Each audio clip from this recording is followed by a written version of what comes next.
Hello everyone, আপনারা কেমন আছেন? আবার আপনাদের সামনে আমি হাজির হলাম। গত দুটি ভিডিওতে আমি দেখিয়েছিলাম এবং আলোচনা করেছি প্রাথমিক রং এবং মাধ্যমিক রং। এছাড়া এই দুটি রঙের মাধ্যমে কিভাবে আর রং তৈরি করা হয়, যেটাকে বলা হয় ইন্টারমিডিয়েট কালার অথবা টারশিয়ারি রং। আমি এখনও সেই রঙের মধ্যেই আছি, তবে একটু ডিফারেন্ট রং দুটি, যেটিকে আমরা অনেকে রং বলে গণ্য করি না, বা যেটাকে সাপোর্টিভ রং হিসেবে বিবেচনা করি। একটি হচ্ছে সাদা, আমার হাতে আছে দেখুন টাইটানিয়াম হোয়াইট, আর একটা হচ্ছে কালো, যেটা আইভরি ব্ল্যাক হিসেবে ধরা হয়। এই দুটি রঙই হচ্ছে ছবি আঁকার জন্য খুবই গুরুত্বপূর্ণ উপাদান, কারণ এই দুটি রং ছাড়া এক প্রকার বলা চলে ছবি আঁকা কঠিন হয়ে যায়। আমি প্রথম সাদা রঙটি নিয়ে আপনাদের কিছু বলতে চাই। দেখুন, সাদা রঙকে ধরা হয় হচ্ছে একটা, যদি সিম্বল হিসেবে ধরি, এটি হচ্ছে একটি পিওরিটি অথবা হচ্ছে পবিত্রতার প্রতীক। প্রাচীন মিশর থেকে শুরু করে গ্রিক, রোমান, ওনারা এই রঙটিকে পবিত্রতার প্রতীক হিসেবে ব্যবহার করতেন। তো এটিকে অ্যাক্রোম্যাটিক কালার হিসেবেও ধরা হয়, মানে এর অর্থ হচ্ছে উইদাউট এনি হিউ। এর মানে হচ্ছে রঙের অনুপস্থিতি, মানে হিউ অথবা যেটাকে আমরা ক্রোমা বলি। ক্রোমা মানে হচ্ছে রঙিন, তো এই রঙিনতার অনুপস্থিতি। দেখুন, এই যে আমার হাতে একটা সাদা পেজ আছে, সাদা পেজে দেখুন, এটা হচ্ছে, এখানে কোনো রঙের অনুপস্থিতি নেই। দেখুন সাদা, এখানে কোনো রং নেই। এখন আমি যদি এখানে একটি অন্য কোনো রং দিই, তাহলে সেটি দেখা যাবে। দেখুন যে এখন রঙের উপস্থিতিতে আসলো। এর আগে কিন্তু এটা রং ছিল না, একটা সাদা ব্যাকগ্রাউন্ড ছিল। এই জন্য অনেকে আমরা এটাকে সাদাকে রং বলে বিবেচনা করি না। দেখুন, আমি হলুদ দিচ্ছি, এখন রঙের উপস্থিতি আসলো। এতক্ষণ কিন্তু এটা ছিল না, রঙের অনুপস্থিতি ছিল না।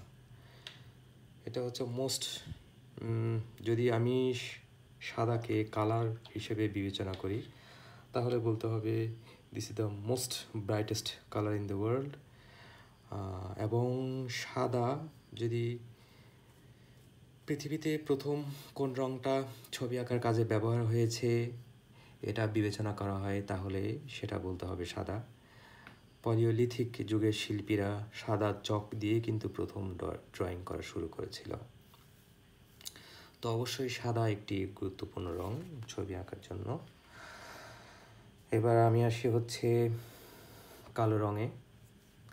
কালো রঙটি হচ্ছে সম্পূর্ণ বিপরীত, সাদা রঙের বিপরীত হচ্ছে কালো রং।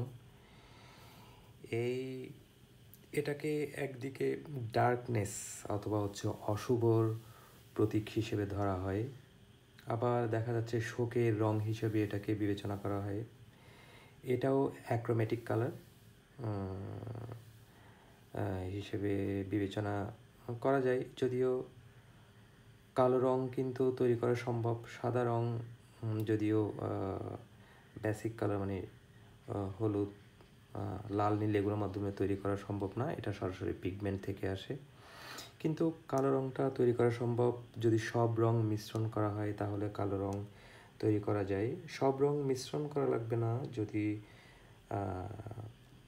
ব্লু, ডার্ক ব্লু এবং যদি রেড সাথে একটু গ্রিন মিক্সড করলে কিন্তু অনেকটা কালোর একটা শেড পাওয়া যায়।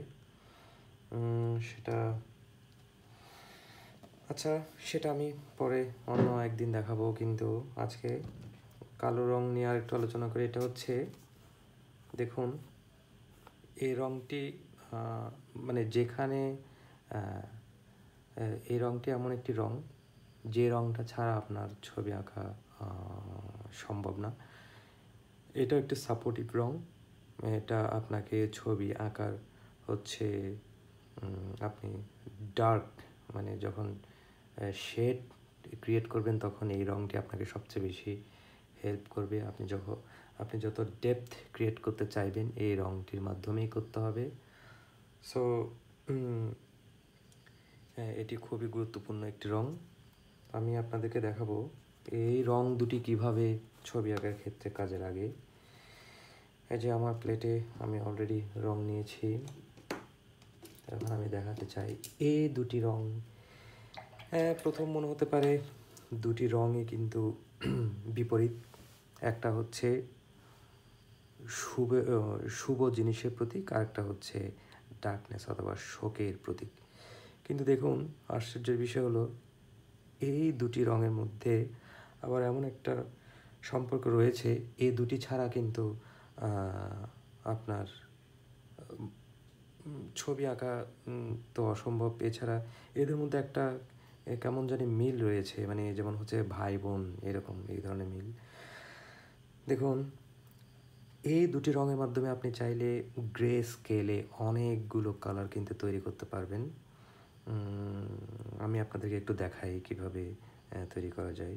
আমি প্রথম একটু সাদা রং নিচ্ছি। এই দেখুন সাদা। এখানে আমি আর একটু দেখুন, আমি যদি একটু করে দিই, এই যে এখন নতুন একটি রং তৈরি হলো। এটা হচ্ছে গ্রে স্কেলের একটা রং। কতগুলো এটা থেকে যদি আমি আর একটু লাইট আসতে পারি, এটা চেয়ে দেখুন, এটা হচ্ছে একটু লাইট।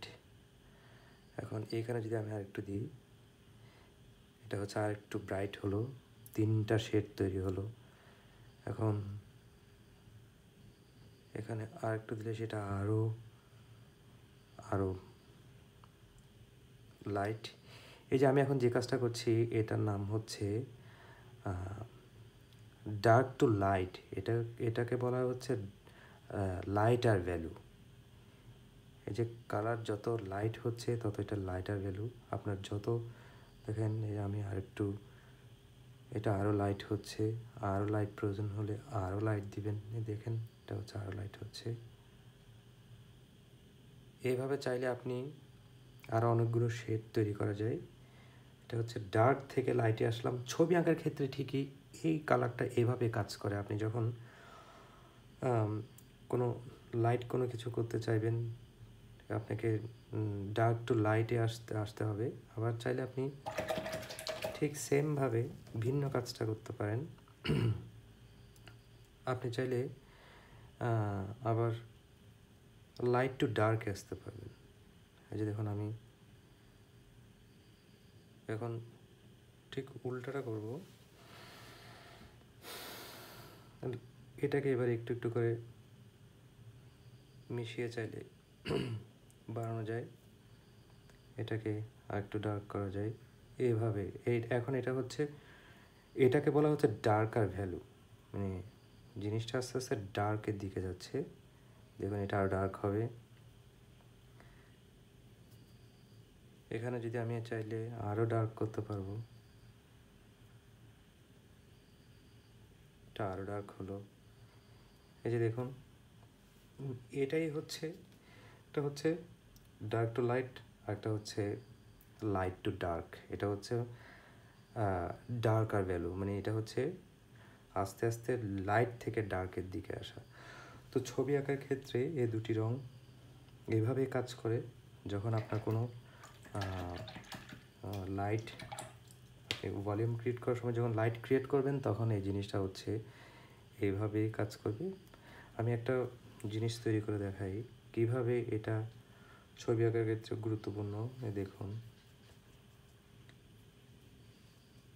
এটা কিভাবে আপনার ভলিউম ক্রিয়েট করে, একটা ফর্ম ক্রিয়েট করে, এটা দেখায়।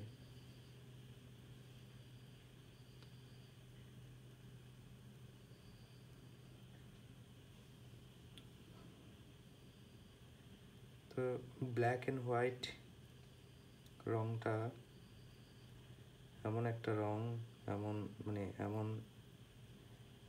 এমন একটা কম্বিনেশন যেটা ছাড়া ছবি আঁকা অসম্ভব। যে এখান থেকে আমি একটু ডার্ক বাড়িয়ে এটা ভলিউমটা ক্রিয়েট করা যাবে এভাবে।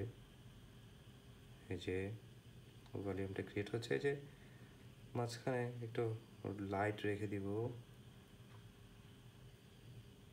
যে একটা আস্তে আস্তে বলের আকার ধারণ করছে।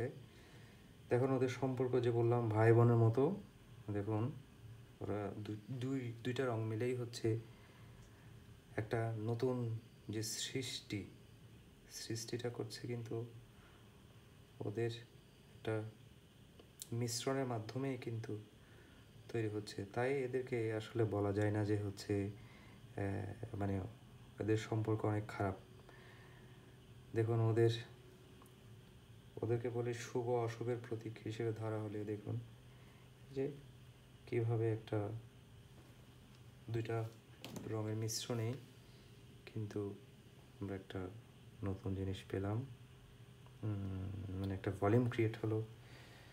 তো এই দুটি রং কিন্তু আবার সবগুলো রঙের সাথে মিশে কিন্তু নতুন নতুন শেড তৈরি করে। এটা নিয়ে আমি অন্য কোনো সময় আলোচনা করব।